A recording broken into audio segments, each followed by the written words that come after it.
Hello guys, this is me, Achintya Aggarwal. Now we will study about the various movements of ocean water in detail. Waves. The waves are the movements in a water body where water particles move up and down. It is important to note that the water actually does not travel with the wave. This is like a ball thrown in the water. The ball keeps on moving up and down along the wave. This rhythmic movement of water particles produces a pattern, which we can see as waves. The height of waves depends on the speed of wind and the duration of wind blowing from a particular direction. Together, it determines the size of wave. Hello guys, it's me, Achintya Aggarwal again. Now we will study about ocean currents in details. The ocean current is the continuous movement of mass water in a particular direction. Ocean currents are broadly of two types, which are cold currents and warm currents. These are formed due to heating and cooling of the ocean water.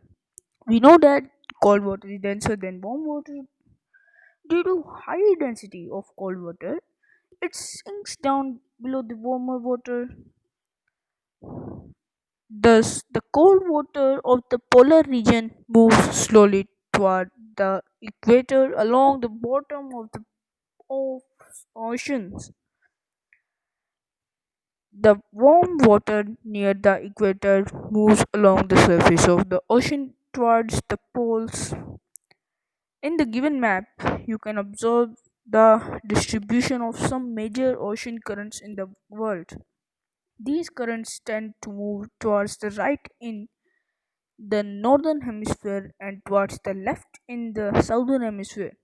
Generally, warm currents flow along the east coast of continents, while cold currents flow the west coast of continents.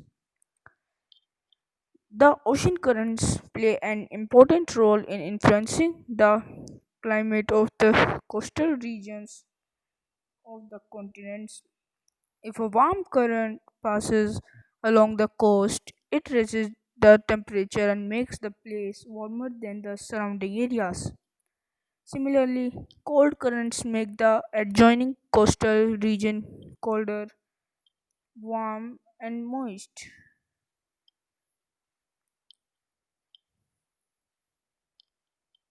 In coastal areas, warm currents cause rainfall and their influence its climate, making it warm and moist. The cold currents, on the other hand, tend to make the climate cool and dry. These ocean currents modify the climate in the coastal regions.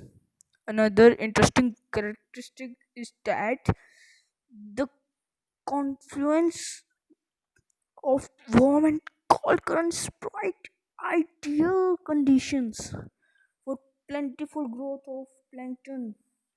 You know what is plankton? No, no.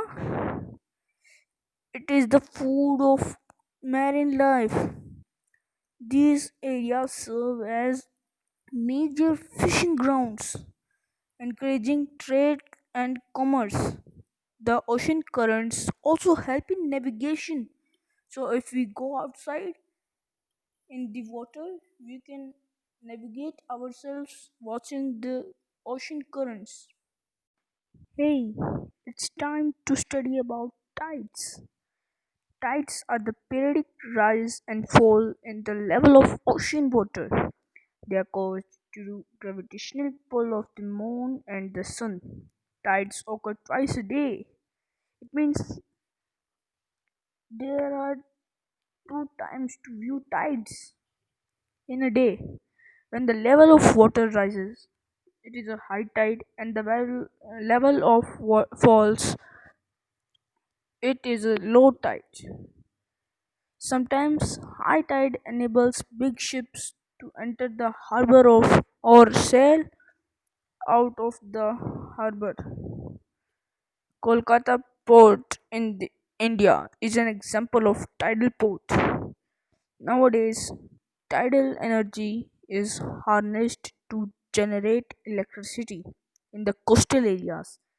Tidal energy is one of the important renewable sources of the energy.